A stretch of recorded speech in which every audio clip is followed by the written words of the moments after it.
Hey everybody, welcome to another lesson of learning Japanese. Today we are going to go over the grammar pattern that is ippode, as meaning basically on the other hand. So ippode is going to essentially be a conjunction that is going to be used to contrast two different statements or on the other hand, denote two concurrent situations. What it's most usually going to be translated to is, like I said, on the other hand, which is what I also just used quite naturally in the last thing I just said. Some other translations that it can be interpreted as, depending on the context of the sentence essentially, are the words while or when or at the same time, and even sometimes just simply but. And again, this is of course going to depend on the context of the sentence, and while we're speaking about the sentence itself, it is worth noting that this grammar pattern, ippode, is usually used in written language. So in a sentence, ippode can show up, like I said, as a conjunction, as we know it, basically in the middle of a sentence between two different statements.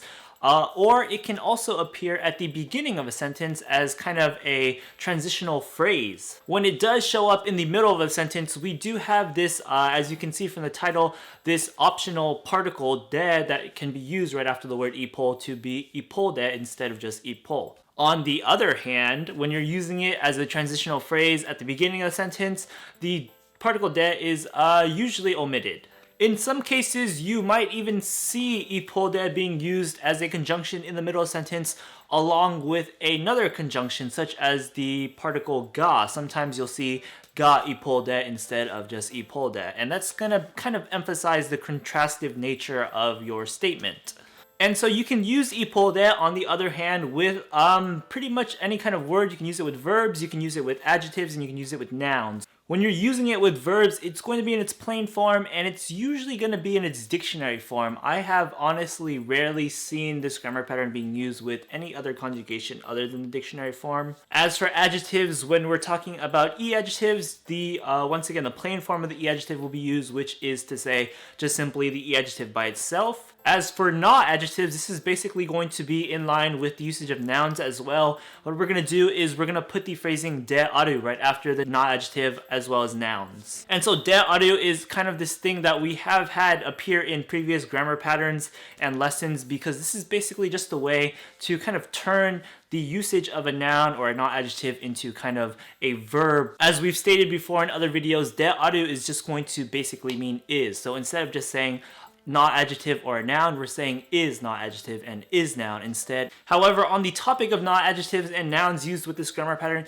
there are cases where instead of using that de aru, which is probably more formal, sometimes it'll just have the particle na for not adjectives and the particle no for nouns instead of the de aru. And delving into this a bit more, if we're talking about nouns, this usage of the particle no instead of de aru is a lot more common when we're using nouns that are also verbal nouns. And of course, verbal nouns, as we should know, are just nouns that we add the typical do verb suru right after them to turn them into verbal nouns. So examples of these would be something like benkyou suru or setsuyaku suru, and this would be the usage of that word without the suru after it. So those are verbal nouns. One last special case, perhaps worth mentioning here, is the usage of the phrasing sono ippode, and that is kind of similar in line with that. Of course, sono is just this word that is going to reference something that you've said already, so it can translate to something like that or it. So on the other hand of that or on the other hand of it, that's a kind of special case, but it is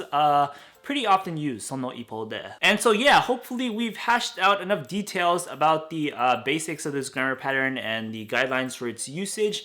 Now let's jump into some example sentences to get a better idea of it. And so for our first example sentence here, what we're going to do is we're going to use ippode with a verb. So our line is この夏休み旅行したいと思う一方でお金を節約するべきだ. And so what this line here is going to translate to is something along the lines of, I would really like to travel abroad this summer vacation, but I should really be cutting back on my spending. So now let's break down this sentence bit by bit. First up, we have the word kono, and this is going to translate to this. It's going to be referring to the word right after it, which should be a noun usually, and it is a noun. It's going to be the word natsu yasumi, which is a combination of the word natsu, which means summer, and yasumi, which means vacation. So natsu yasumi is going to be vacation, or I mean summer vacation. Right after that, we are going to have our verb, and it's going to be a verbal noun. So it's going to be the word ryoko suru, which is going to translate to travel basically, or to go on a trip. However, what we want to do is we want to say we want to go on a trip, or I want to go on a trip. So we're going to conjugate that suru in ryoko suru to be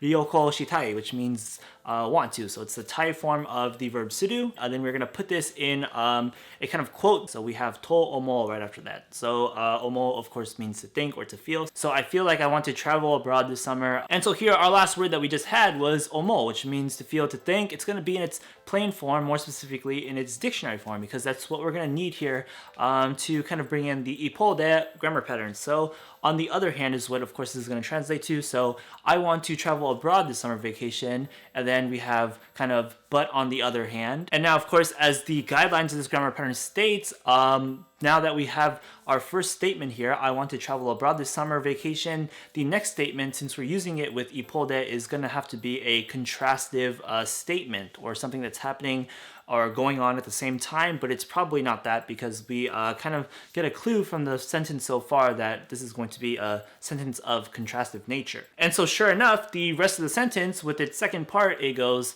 okane o setsuyaku suru beki da, and this is going to translate to, I should really be cutting back on spending, or I should save money. And that is definitely going to be a contrastive statement to I should travel abroad this summer, which implies that there's going to be some money spent. And so let's break down the second part of the sentence. First up, we just have the word okane, which is going to translate to money. We have the particle o to mark money as a direct object, so that means that there's going to be a verb showing up, and it is yet again another verbal noun. So it's going to be setsuyaku suru, which means to kind of save, to cut back on, to economize. And so we have setsuyaku suru. Then we have it a part of another grammar pattern here, which is the grammar pattern beki, which means should do the verb. So setsuyaku suru beki is going to be should cut back, should economize, should spend less. Then in line with the guidelines of the beki grammar pattern, we have to end it with the des or da, and that's going to be da here. So setsuyaku suru beki da is going to be should cut back on spending. Combine that with the rest of the sentence that we have. Once again, the whole thing reads, kono natsu yasumu ryoko shitai to omou ippo de okane o setsuyaku suru beki da. And this is going to be, I would really like to travel abroad this summer vacation, but on the other hand, I should really be saving some money. And so there you go. First example sentence with this grammar pattern, ippo is covered already. It was quite the cinch, hopefully.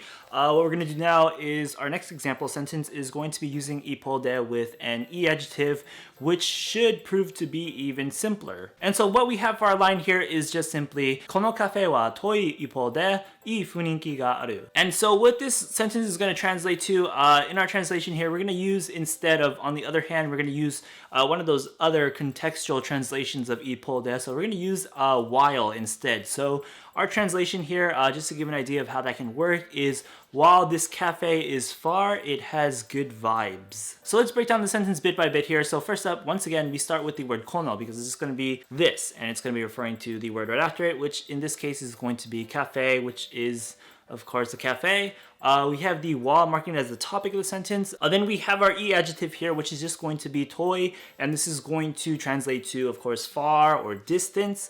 Then because our e adjective, we just simply put it there in its regular state, no conjugation or extra particles or anything, we can now use ippo de, and this is exactly what we're going to do. So kono cafe wa toi ippo de. And so now, since we've put ippo de into the sentence, we should expect that there's going to be a contrastive statement to it being far. So if it being far is going to be kind of a negative aspect of it, then what's going to come now is probably going to be something good about it. And so indeed it is, because what we have now is ii funinki ga aru, and this is going to translate to has a good atmosphere, essentially. First up, we have i, which is of course going to mean good. We have the word funinki, which is going to translate to kind of atmosphere or vibe or air. Then we have the grammar pattern that is ga aru, which means to have or to exist. Check out our video on that if you're not too sure on that. And then that wraps up the sentence right there. So once again, kono cafe wa toi ippo de ii funinki ga aru is going to translate to while this cafe is far, it has such a good atmosphere. It has such good vibes. So yeah, like I said, it's pretty darn easy. What we're gonna do now is we're gonna do another adjective, but this time it's gonna be a non-adjective just to get an idea of that de aru part that we add after it. So for our example sentence, our last one, we have Sensei no oshiekata wa koukateki de aru ippo de sugoku kibishii. And what this line will translate to is teachers' methods are effective, but at the same time, or but on the other hand, they're very strict. So now let's break down this sentence real quick. First up, we just have sensei, which is going to translate to teacher. We have the particle no because we are now going to do a noun of a noun modification. So sensei no oshiekata, oshiekata is going to be way of teaching or teaching methods. So sensei no oshiekata is going to be teachers' teaching methods. To kind of be less repetitive, we're just going to do teachers' methods. Then we have the particle wa to mark teachers' methods as the topic of the sentence. And next up is our non-adjective, which is going to be koukateki, and this is going to translate to effective. And because it's a non-adjective and because we want to put ippo de right after it now, we just add the phrasing de aru right after it. Then we have ippo de. So sensei's teaching methods are effective, but on the other hand, then ... So next up we have something that is going to be a negative because it's contrasting to this positive aspect of it being effective.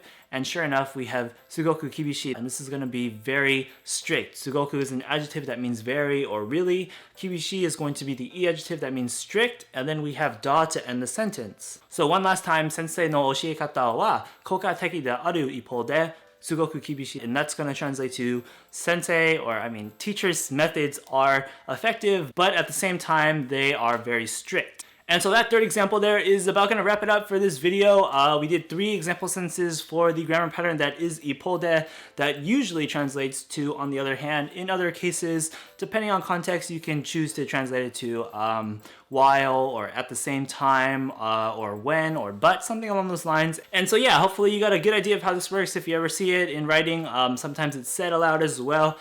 You should be able to know what it means, or else I just failed as an educator or whatever.